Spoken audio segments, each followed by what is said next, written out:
오늘은 야고보서 4장 1절에서 12절에 이르는 본문을 중심으로 구원받은 자는 다투지 않습니다라고 하는 제목으로 말씀을 함께 나누겠습니다.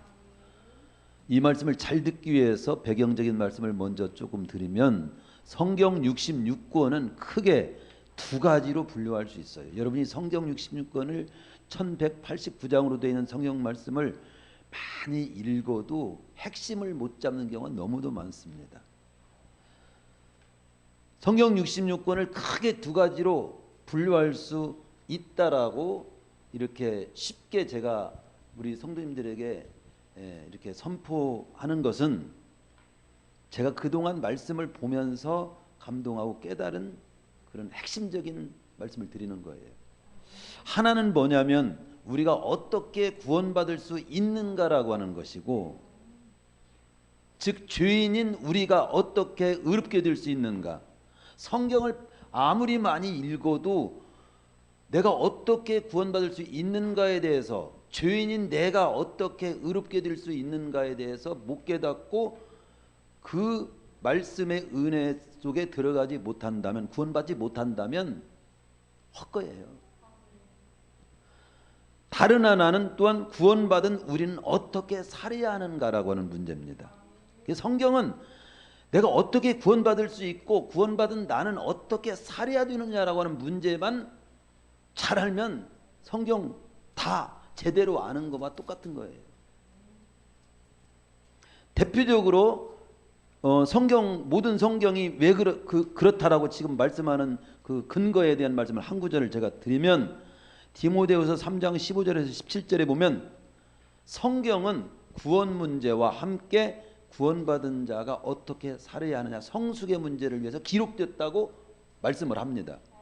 이렇게 말씀하죠. 성경은 능히 구원에 이르는 지혜가 있게 하느니라. 이건 즉 성경을 통해서 어떻게 구원받느냐라고 하는 문제를 이렇게 다루고 있다고 하는 것을 표현하는 말씀입니다.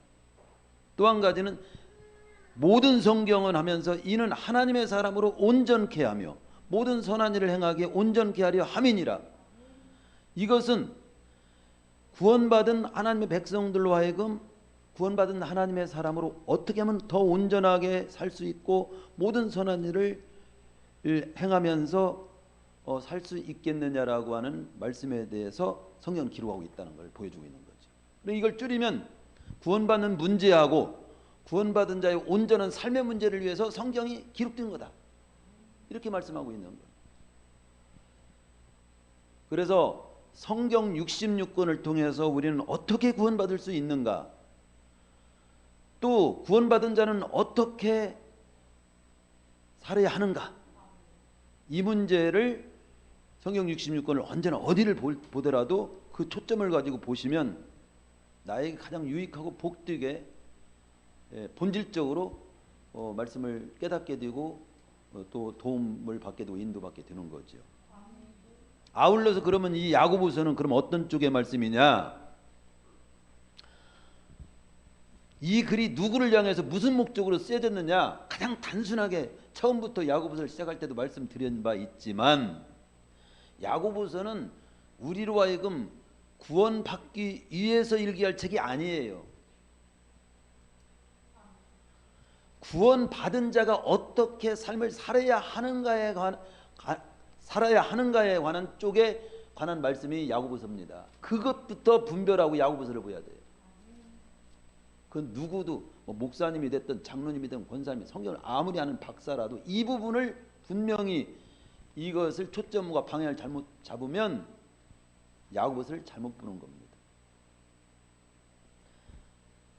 그러니까 야고보서는 우리가 구원받기 위해서 읽어야 할 책이 아니고, 구원받은 자가 어떻게 삶을 살아야 하는가라고 하는 목적을 가지고 읽을 때 이게 말씀이 쫙 열리는 거예요.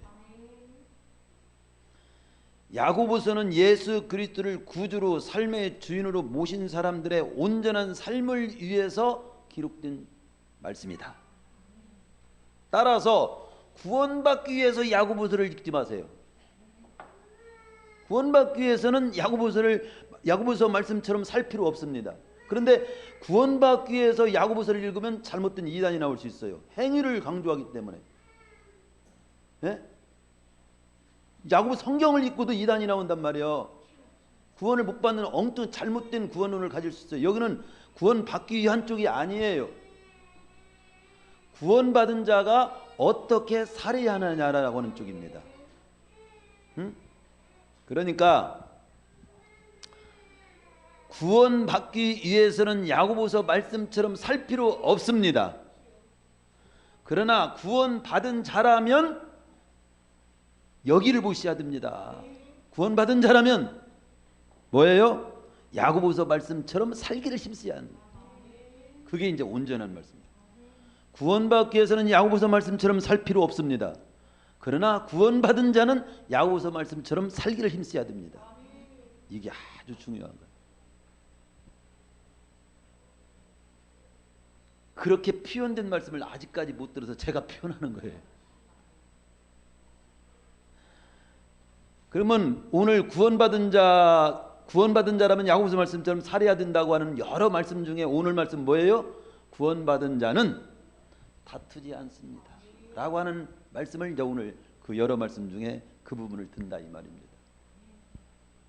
그 부분이 오늘 야고보 4장 1절에서 12절까지를 통해서 핵심적이고 본질적인 말씀은 바로 구원받은 자는 어떻게 살아야 하냐? 그 중에 한 말씀, 구원받은 자는 다투지 않습니다.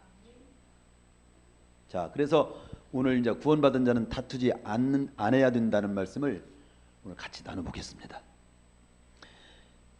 구원받은 우리 하나님 백성들은 더 성숙하고 더 온전해져가고 더 주님의 인격에 가까운 그런 모습을 지니기를 우리는 힘쓰고 성장해야 되는데, 어린아이들의 모습을 보면 하찮은 것 가지고 울고 삐치고 다투는 걸 봅니다. 그래야 안 그래요? 그러나 성숙한 어른이 사탕 뺐다고 우는 사람이 있어요? 사탕 하나 뺐다고 아이고 못 살겠네 막 그러면서 두 다리 뻗고 우는 경우 있어? 애기들은 그냥 사탕 하나 빼서 울어. 거기 주저앉고 막 팍 웁니다. 즉 성숙한 어른 어린아이처럼 울고 삐치고 다투면 안 된다. 한마디로 그런 내용이에요. 애기처럼 울고 삐치고 이렇게 다투며 사는 모습을 지니면 안 되지. 성숙한 어른답게 울고 삐치고 다투는 쪽과는 거리가 멀게 살아야 된다는 거죠. 인류 역사는요, 알고 보면 다툼과 전쟁의 역사라고 해도 과언이 아니에요. 어느 연구가는 지난 5,000년 역사를 살펴보니까 14,531번의 전쟁이 있어요. 대단해요. 이렇게 세운 건 대단해요. 14,531번의 전쟁이 있었다. 다툼의 끝은 왜 우리 구원받은 백성은 다투면 안 된다고 하는 말씀을 했을까요? 결론적인 한마디 말씀드리면 다툼의 끝은 파멸이기 때문에 그래요. 다툼의 결론은, 다툼의 끝은 파멸이기 때문에 너희들은 다투면 안 돼. 하나님 말씀은 언제나 사는 쪽이에요. 복된 쪽이에요. 다툼의 끝은 파멸입니다. 최초의 인간 아담이 하나님과 다퉜어요. 불화로 죽음이 온 거예요. 죽음이 왔잖아. 하나님과 화해가 깨진 거잖아요. 인간이 타락해다 죄됐다고 하는 것은 뭐냐면 하나님과 화목이 깨졌고 하나님 관계가 끊어졌다. 하나님과 다퉜다. 그리고 하나님과 등 돌렸다는 뜻이잖아요. 그래서 인간이 온 것이 뭐예요? 파멸, 죽음이 온 거예요. 심판이 왔고 지옥이 온 거예요. 그렇지요. 최초의 그 아담과 하와 다음에 가인은 어떻게 됩니까? 다툼으로 인해서 최초의 살인자가 됩니다. 자신의 마음이 평화롭지 못한 불만을 가진 가룟 유다는 자살로 끝을 맺습니다. 다 공통점이 뭐냐면 죽음이 왔고 살인자가 됐고 자살로 끝을 맺었어요. 다툼은 하나님의 역사가 아니에요. 마귀의 역사입니다. 그렇기 때문에 7절에서는 마귀를 대적하라 그렇게 나와요. 근본적으로 영적인 본질, 그 정체를 지적하면서 마귀를 대적하라고 말씀합니다. 우리가 일반적인 얘기 가운데 보면 손자병법에 보면은 가장 유명한 말, 여러분도 잘 아는 말이 있잖아요. 지피지기면 백전백승이라고. 백천백승을 백전불태라고 하는 말로 쓰여 있어요. 백전불태. 즉 무슨 말입니까? 적을 알고 나를 하면 100번 싸워도 이긴다는 말이잖아요. 그런데 손자병법의 제2기본 원칙은 뭐냐면 더 유명하고 귀한 말은 그 말이 아니에요. 싸우지 않고 이겨야 진짜 이기는 거라고 말합니다. 싸우지 않고, 모든 힘을 다해서 적을 이겼다 할지라도 그것은 최저의 유익이나 방책이라는 거예요. 왜냐하면 일단 싸우게 되면 이긴 쪽이든 진 쪽이든 싸우느라고 서로 피를 흘리고 서로에게 상당한 손해는 반드시 있기 때문이라는 겁니다. 아무튼 싸우는 것은 안 싸운 것만 못하다 이거지. 이겼다고 해서 아무런 손해도 없고 괜찮은 게 아니에요. 이기고 망한 나라도 있어. 개인적으로도 이겼는데 그 사람 망한 사람도 있어. 재판을 하고 다 재산 날리고 그 재판 이겼는데 완전히 망했어. 따라서 본문에서는 야고보는 싸움의 원인이 되는 내적인 요소, 그 내적인 요소와 그 해결책을 제시하면서 우리 그리스도인은 다투지 않아야 된다. 다툼으로 마귀에게 틈을 주면 안 된다. 영적으로 눈에 보이지 않는 그런 쪽에 아주 요소를 간단 명료하게 우리에게 지적해 주면서 우리로 하여금 하나님의 백성답게 잘 살 수 있도록 교훈하고 있습니다. 크게 두 가지로 제가 말씀을 나누려고.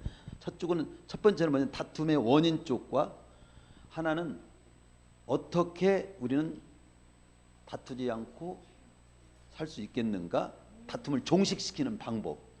그것을 제가 연구한 것이 아니라 성경 말씀에서 가르쳐 주는 대로. 첫 번째, 다툼의 원인 첫 번째입니다. 첫 번째는 뭐냐면, 내가 첫 번째라고 첫 번째가 아니라 먼저 이 본문에서 하나님 말씀이 다툼의 원인에 대해서 그렇게 말씀하고 있어요. 첫 번째가, 자 보세요, 잘 보세요. 너희 중에 1절 다툼이 어디로부터 나느냐. 원인, 첫 번째를 내가 얘기해 주겠다. 너희 지층에 싸우는 정욕으로부터 나는 것이 아니냐. 여기 핵심이 정욕이에요. 정욕을 쉬운 말로 하면 욕심, 잘못된 욕심, 그게 정욕입니다. 욕심 자체는 어떤 면에서 옳고 그름의 문제가 아니에요. 다만 그 욕심을 사용하는 방향이 어느 쪽이냐에 따라서 좋냐 나쁘냐가 결정되는 거예요. 본문의 정욕은 이기적인 욕심, 잘못된 쪽의 욕심을 의미합니다. 그런 표현으로서 정욕이라는 말을 썼어요. 나의 욕심을 채우기 위해서 지나치게 행동하는 거, 그게 정욕이에요. 내가 갖고 싶은 것이 상대방이 갖고 있는 경우가 많습니다.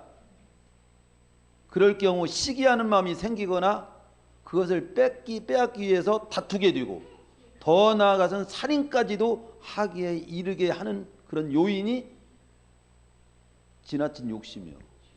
그게 정욕이요. 최초의 살인자 가인이나 초대 이스라엘의 초대왕 사울을 보십시오. 가인은 자기가 드린 예배 제사에 대해서는 하나님이 안 받으시고, 동생이 드린 제사는 연락하시는 걸 보고 시기하고 질투가 났어. 뭐 그때 시기하고 질투할 것이 아니라 내 예배가, 내 제사, 내가 드린 제사를 하나님께서 왜 연락받지 않으셨는가를 검토해야 되잖아. 그게 중요한 건데 왜 동생을 시기하고 질투요? 시기하고 질투하다가 그래서 지나친 욕심, 지 자신은 안 돌아보고 저는 바로 세우는 쪽은 안 보고 그렇게 비교해가지고 지나친 욕심으로 시기하고 질투하다가 나중에는 그걸 못 보는 거야. 다른 사람 잘 뛰는 걸 못 보는 거야. 그리고 들에 있을 때 돌로 쳐 죽였어. 최초의 살인자가 된 거지. 나는 지금 배고픈데 옆집은 잘 먹고 살아. 그러면 내가 왜 배고픈가? 낮마다 잠만 자고 일도 안 하기 때문에 배고프다면 어떻게 해야 돼? 아, 나도 열심히 일하고 부지런히 해서 나도 잘 먹고 잘 살아야 되겠다. 아, 이렇게 단순하게 이렇게 생각해야지. 저 옆집에서 잘 먹고 잘 사는 거 난 못 보겠어. 그럼 가서 살인을 저지러. 큰일이잖아요. 너무도 단순한 비유 같지만 성경의 비유가 바로 그거예요. 가인 얘기가 그거예요. 사울은 자기보다도 인기가 더 많은 다윗을 시기해 가지고 평생을 추하게 보냅니다. 이 모든 것이 잘못된 욕심 때문이에요. 우리는 알아야 합니다. 시기하고 살인하면서까지 욕심을 내가 채웠다? 그러면 참만족이 있을까? 행복이 있을까? 없습니다. 욕심은 어느 쪽이든지 끝이 없는 거예요. 바닷물은 마실수록 갈증이 난다고 하잖아요. 마찬가지로 욕심도 채울수록 더 욕심이 생깁니다. 욕심 쪽을 빨리 포기해야 된다. 정리해야 된다. 이런 이야기가 있습니다. 어느 왕자가 행복을 찾아서 길을 나섰어. 내 대신 행복을 찾아서 길을 나섰다니까 참 궁금하네요.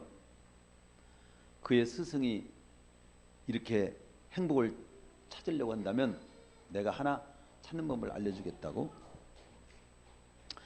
네가 행복한 사람의 속옷을 입으면 너도 행복해질 수 있다.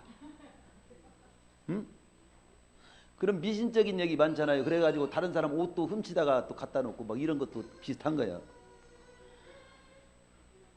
그래서 왕자는 행복한 사람의 속옷을 구해서 온 나라 안을 다 헤매고 다녔습니다. 그래서 첫 번째 어느 부잣집에 들어가서 이 부잣집이면 행복하겠지. 이 부잣집에 행복한 사람 만나게 되면 내가 그분의 속옷을 구해가지고 나도 행복해야지. 그랬더니 부잣집에 들어갔더니 천석군은 1000가지 걱정, 만석군은 10,000가지 걱정이 있습니다 라고 하면서 행복하지 않더라는 거예요. 여러분도 이야기지만 빨리 배워. 천석군 1000가지 걱정, 만석군 10,000가지 걱정. 대통령은 나보다도 골머리 더 쓰고 있어. 그리고 그 다음에 이제 어디로 갈까? 교수님, 오늘날 학자의 집에 갔어. 그랬더니 거기에 답이 나왔어. 행복한가 봤더니 아는 게 병이요. 아, 이러는 거예요. 아는 게 병이라. 행복하질 않아.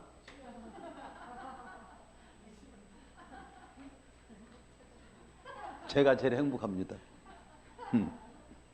자, 그 다음 자식이 많은 집에 갔어. 이제 정말 행복한가 봅시다. 예. 그랬더니 거기는 뭐라고 나와? 여러분이 대답해봐. 가지 많은 나무에 바람 잘 날이 없어요. 아, 이러는 거예요. 그러니까 드디어 행복한 사람을 만났습니다. 어느 모퉁이를 도는데 행복한 웃음소리가 막 담 밖으로 막 들리는 거예요. 이 집은 진짜 행복하다. 그랬더니 찌찌찌개 가라는 집이요. 야, 이 집에 행복이 있을까? 그래서 가난할지라도 행복이 있을 수 있겠다고 생각하고 행복이면 그 집에 들어가서 속옷 좀 달라고 했어. 그랬더니 그 집은 너무 가난해서 속옷이 없어.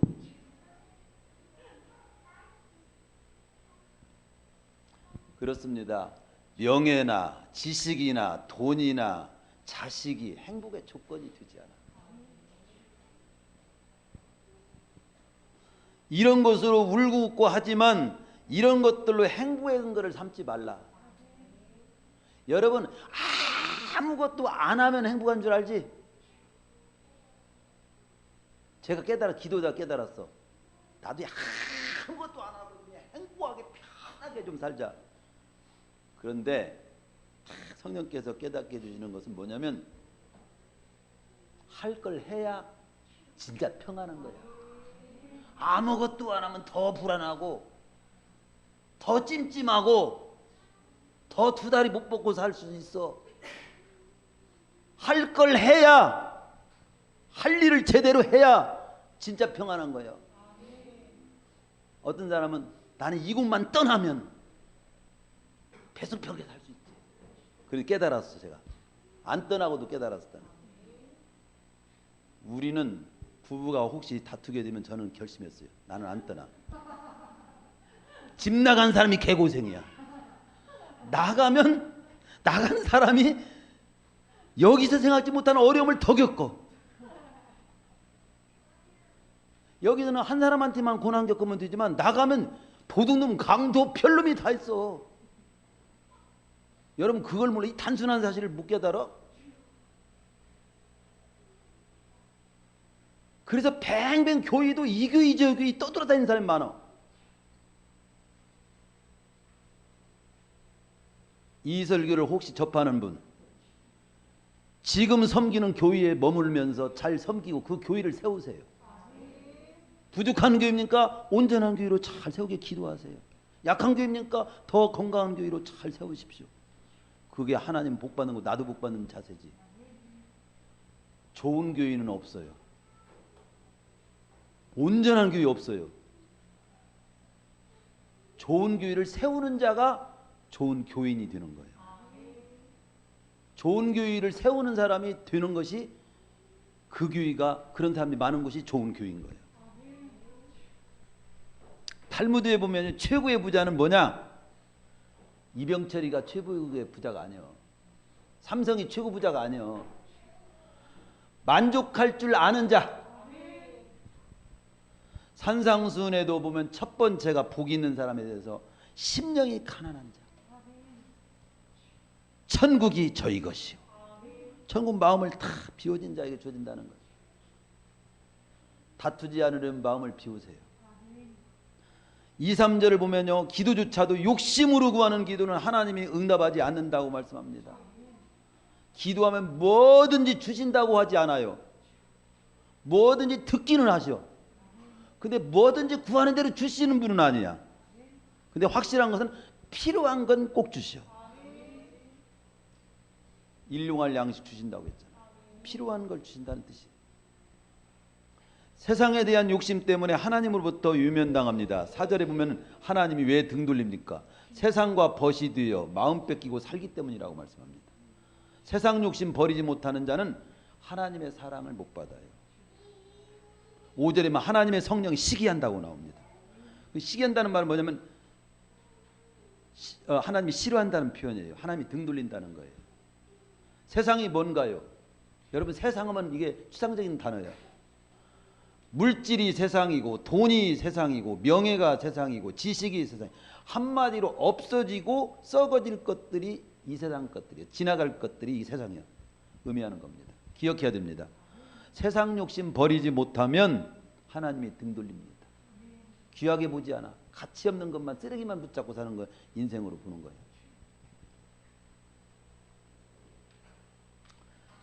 욕심, 이게 다툼의 원인입니다. 욕심. 두 번째 원인, 교만입니다. 6절이면 하나님이 교만한 자를 물리치시고 겸손한 자에게 은혜를 주신다 하였느니라. 교만한 마음이 싸움과 다툼을 만듭니다. 서로가 잘났다고 유기는 곳에 다툼이 있어요. 서로 잘났다고 하는 곳에 부부도 아예 똑같이, 왜 바보 같은 부부인데 행복한 눈빛으로 막 항상 웃고 있어. 막 손 붙잡고 다녀. 근데 최고로 많이 배운 인텔이라고 하는데 항상 이러고 있어. 서로 잘났다고 하는 집은 다툼이 멈추지 않는 거예요. 서로 부족해도 형님 먼저, 아우 먼저, 당신 먼저 이렇게 서로 상대방을 존중해 주는 곳에 다툼이 일어나지 않습니다. 천사가 교만해 가지고 하나님께 도전하다가 마귀가 된 거고, 바루가 교만해 가지고 10가지 재앙을 만난 거고, 헤롯 왕이 교만해 가지고 하나님의 영광을 가로채다가 충이 먹어 죽었잖아요. 링컨이 웅변과 스탠튼과 대통령 선거전에서 대결하게 된 이야기 많이 들어본 적이 있을 겁니다. 스탠턴이라고 하는 사람이 링컨에게 막 모여, 요즘 막 보면은 대통령 선거에 나오는 분들이 서로 양쪽을 막 이제 공격하잖아요. 그와 같이 스탠턴이 그 당시 링컨하고 스탠턴이라는 사람이 대통령 출마를 한 거예요. 그런데 링컨에게 스탠턴이라는 사람이 이렇게 막 퍼붓습니다. 여러분, 아프리카 산에 고릴라 원종을 보려면 아프리카까지 갈 필요 없습니다. 일리노이주 스프링필드에 가시면 에이브럼 링컨이라고 하는 고릴라 한 마리가 있어요. 뭐대로 아프리카까지 갑니까? 하면서 아브람 링컨을, 그냥 그분이 얼굴이 지금은 링컨 훌륭한 대통령 사진이 보면 참 멋있다고 보지만 추남이다가 막 수염은 막 시커멓게 나고 시골석이 하고 막 장적 막 패고 막 거칠게 그런 고난을 겪고 났기 때문에 곱살하질 않아. 그래서 원숭이 고릴라로 그렇게 악평을 한 거지. 근데 링컨은 스탠턴의 그 말을 다 달게 받았어. 그래, 네 눈에는 내가 아프리카 고릴라 정도로밖에 안 보이지. 그러나 나는 할 일이 있다. 그러면서 묵묵히 대통령 자기의 할 바를 다. 근데 대통령 누가 됐냐? 링컨이 된 거예요. 링컨이. 그래서 이제 조각 장관들을 발표합니다. 그런데 국방부 장관 제일 먼저 다 발표하는데 누구를 발표했냐면 자기를 그렇게 원숭이라고 공격했던, 고릴라로 공격했던 스탠턴을 국방부 장관으로 세운 거야. 공격한 스탠턴도 놀래고 온 사람들이 다 놀랬어. 그래서 아이, 당신을 갖다가 아주 그냥 모욕적으로 공격한 그 사람을 어떻게 국방부 장관으로 임명할 수 있습니까? 자존심도 없습니까? 링컨은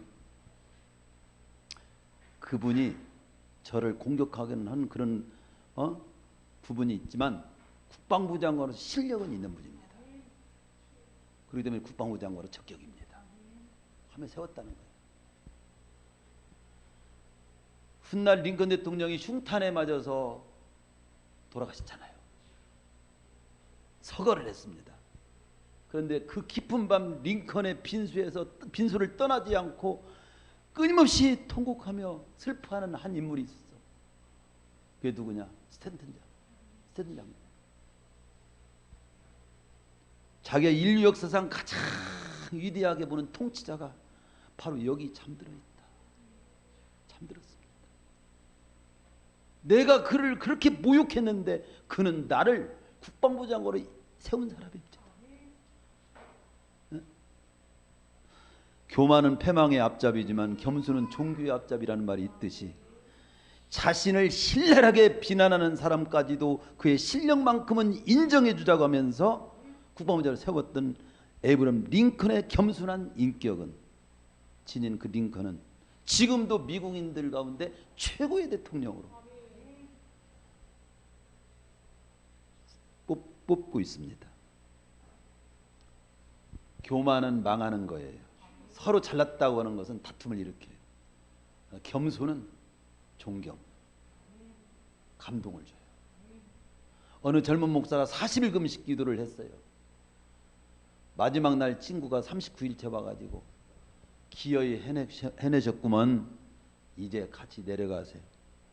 그러자 그는 예수님은 40일을 하셨지만 나는 그보다 하루를 더 해야겠어. 그랬는데 다음 날 친구가 다시 와보니까 그가 쓰러져 숨져 있었습니다. 이건 사실이에요. 이 친구가 안타까우면서 예수님께서 40일을 하셨으니 나는 39일만 겸손한 자세만 지녔더라도 이렇게 되지는 않았을 거라고 안타까워했다는 글을 읽어본 적이 있어요. 교만은 언제나 다툼을 가져오지만 겸손은 존귀와 감동과 오히려 영광을 가져와. 어거스틴은 그래서 그리스도인의 덕목은 첫째도 두 번째도 세 번째도 겸손입니다. 6절에 보면 하나님이 교만한 자를 물리치시고 겸손한 자에게 은혜를 주신다고 했어요. 또 여기 보면 다툼의 원인 세 번째를 여기에서는 여기 야고보서 4장에서는 비방을 말합니다. 비방. 형제들아 피차에 비방하지 말라. 11절. 응? 입법자와 재판관은 오직 하나님뿐이시니 네가 누구이기에 이웃을 판단하느냐.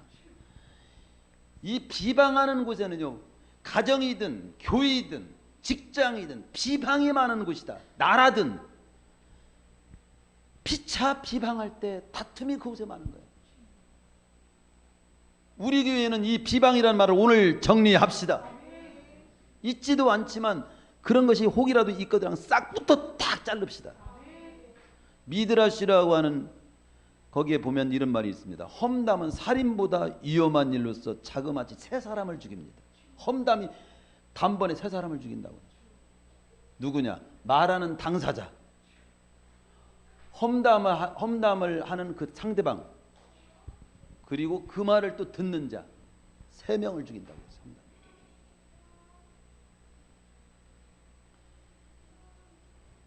우리는 비난하는 자는 미드라시의 그 말을 좀 염두해야 되고, 비난받는 자는 그러면 어떻게 해야 되냐? 비난받는 자도 사실 잘 비난을 받을 때 잘 풀어가야 돼요.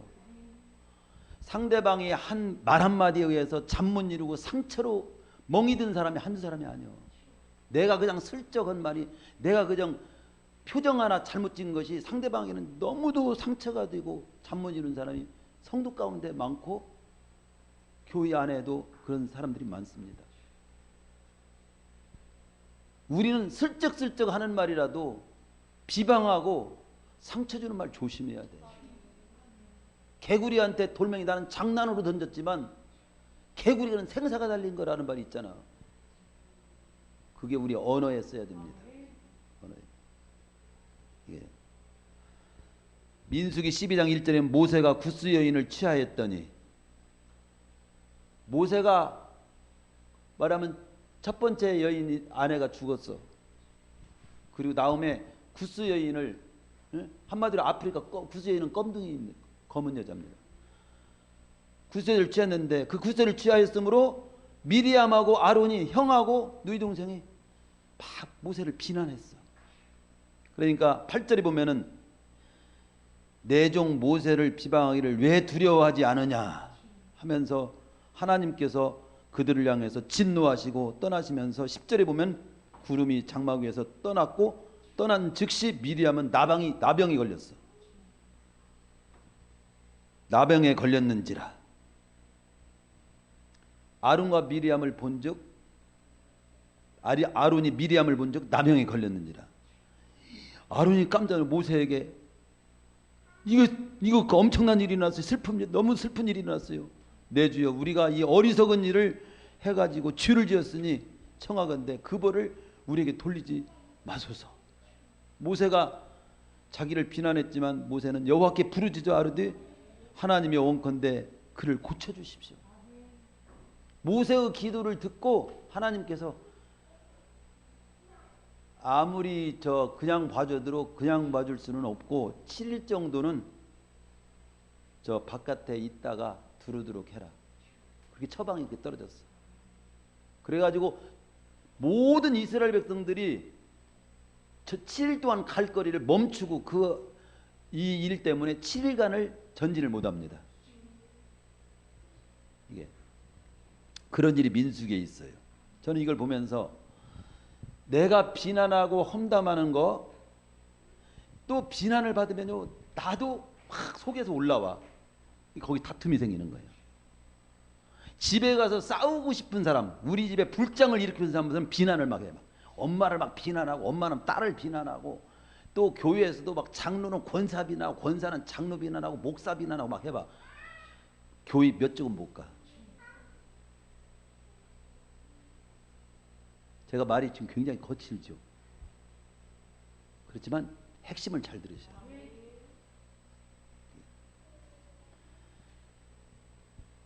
비난하는 사람은요, 일단 비난 받는 사람보다 더 복이 없는, 복을 하나님 못 받습니다. 성경에 보면. 근데 비난 받는 사람도 그걸 잘못 풀어가면 망할 수 있어요. 내가 이고 다니면 뭐 살 거 없어? 그런 꼴 안 보겠어. 그렇게 아까처럼 떠나면 되는 게 아니야. 더 비난하는 사람을 주위에 더 많아. 그런데 팔복에 그게 나오잖아요. 나를 인하여 너를 욕하고 핍박하고 거짓으로 너희를 거슬려 모든 악한 말을 할 때는, 악한 말을 들을 때는 그걸 달게 받고 너는 너의 길을 묵묵히 하나님 바라보고 가면 복이 있나니.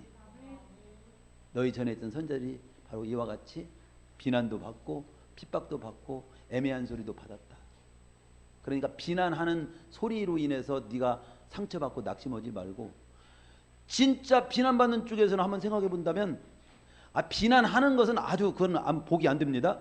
비난받는 쪽을 한번 말씀을 좀 드린다면, 우리는 그 상처 되지만 냉정히 보면요, 그 사람 한바탕 한번 해봐, 이런 식으로 풀어가는 것도 안 좋고, 에이 이 꼴 저 꼴 안 볼 거야 하고 떠나는 것도 안 좋고.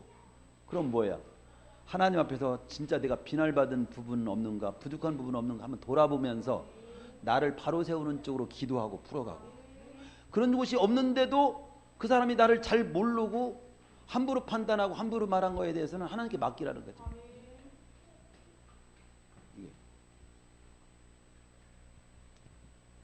뒤에 결론 부분을 말씀드리겠습니다. 시간 관계상 결론은 다툼을 종식시키는 방법에 대해서 간단하게 말씀을 드리고 마칠게요. 욕심 즉 마음을 비우라는 겁니다. 아까 욕심 때문에 생기잖아요. 다툼이 생기니까 마음을 비우라. 백발을 맞는 어느 은사님께 어떻게 이렇게 선생님께서는 건강하시고 이렇게 장수하실 수 있었습니까? 그 비결 좀 한번 말씀해 주죠. 그랬더니 이분이 이렇게 말씀했다고. 어느 책에 보니까 그렇게 나와요. 내가 보니까 나는 딴 거 없어. 마음을 비우고 등신처럼 살았어. 등신이 뭔지 알지요? 등신이라는 말을 우리는 어리석은 사람, 바보처럼 살았다는 뜻이에요. 원래 그 국어사전을 찾아보면 나무나 돌 등으로 만든 사람의 형상, 아무 생명력 없이 만들어 놓은 게 있잖아요. 등신처럼. 사람을 낮잡아 이를 때 등신이라고 하잖아요. 나 마음을 다 비우고 등신처럼 살았어. 즉 무슨 말이냐면요, 어떤 것도 욕심 부리지 않고 그냥 바보처럼 살았다는 거예요. 즉 좀 더 고상한다면, 마음을 비운다는 것은 뭐냐면요, 어떤 거에 욕심 부리지 않는 것, 집착하지 않는 것, 마음에 걸리지 않는 거예요. 걸리게 내가 풀어가지 않는 거예요. 필요 이상을 탐내지 않는 마음, 이게 바로 마음을 비운 거예요. 마음을 비우세요. 두 번째, 겸손하세요. 여기 6절, 하나님이 교만한 자를 물리치고 겸손한 자에게 은혜를 주신다. 10절, 주 앞에서 낮추라. 그러면 주께서 너희를 높이시리라. 사복음서에 너희 사이에 소금을 두고 사이에 두고 화목하라. 소금을 가운데도 두고 서로 화목하라. 즉 뭐냐면 서로 깨지면 다툼 멈춥니다. 서로 겸손, 서로 잘났다고 할 때 자신은 안 깨지고 상대방만 깨지라고 변화되라고 바꾸려고 할 때 그 집이나 그 교회나 그 나라는 변화가 없어요. 서로 소금처럼 깨져야 돼요. 그 다음에 영적으로 마귀를 대적하라. 7절, 그리하면 피하리라. 이건 대적하라는 건 용납지 말라는 겁니다. 다툼을 조장시키는 영물이 있다는 걸 기억해야 돼요. 세상 사람들은 이걸 몰라요. 다툼을 조장시키는 영물은 마귀입니다. 마귀는 아무런 승산도 유익도 없는 다툼을 계속 조장시켜가지고 끝내는 파멸시키는 거예요. 그걸 잊지 말아야 됩니다. 그래서 에베소 4장 26절에 보면 분을 내어도 죄를 짓지 말며 해가 지도록 분을 품지 말고 마귀에게 틈을 주지 말라. 그러면서 이 31절에 보면은 버리라고 하는 것이 나와요. 너희는 모든 악독과 노함과 분냄과 떠드는 것과 비방하는 것을 모든 악에 함께 버리고 또 할 것이다. 서로 친절하게 하고 불쌍히 여기고 서로 용서하기를 하나님이 그리스도 안에서 너희를 용서한 것이 하라. 버리고 여기며 하라. 이건 뭐냐면 우리가 그렇게 살고자 노력하라는 거예요. 노력한다고 온전하지는 않지만 노력하는 그런 자를 성령님이 도와주십니다. 그리고 하나님을 가까이 하라. 가까이 하라. 그리고 마지막, 비난이나 판단하지 말고 하나님께 맡기라는 거예요. 우리는요, 거기 12절에 입법자와 재판자는 오직 하나이시니 능히 구원하기도 하시며 멸하기도 하시느니라. 너는 누구가 내 이웃을 판단하느냐. 즉 나는 누군가를 비난할 만큼 온전한 존재도 못 되고 판단할 자격도 없는 거예요. 우리 절대 비난은 없어요. 교인은 비난하는 소리 없습니다. 함부로 사람을 무시하는 소리 하면 안 돼요. 이걸 알으세요. 내가 함부로 얕보는 말을 나도 모르게 하고 함부로 비난 안 하고 이렇게 하는 소리를 한 것으로 인해서 그 사람이 탁 눈치채가지고 잠 못 이루는 사람이 많다. 가슴에 상처가 돼가지고 말은 못하지만 그럴 수가 있어. 그래서 교회 안에도 다툼이 보이지 않는 다툼, 이게 있다고는 영적으로 탁 진단을 야고보서를 통해서 하는 거예요. 저는 마지막 성 프란치스코의 평화를 위한 기도를 우리 똑같이 드리자고 낭독해 드리고 마치겠습니다. 주여, 나를 평화의 도구로 써주소서. 미움이 있는 곳에 사랑을, 다툼이 있는 곳에 용서를, 분열이 있는 곳에 하나됨을, 잘못이 있는 곳에 진리를, 의심이 있는 곳에 믿음을, 절망이 있는 곳에 희망을, 어둠이 있는 곳에 빛을, 슬픔이 있는 곳에 기쁨을 심게 하소서. 위로받기보다는 위로하며 이해받기보다는 이해하며 사랑받기보다는 사랑하게 하소서. 우리는 줌으로써 받고 용서함으로써 용서받으며 자기를 버림으로써 영원한 생명을 얻게 하소서.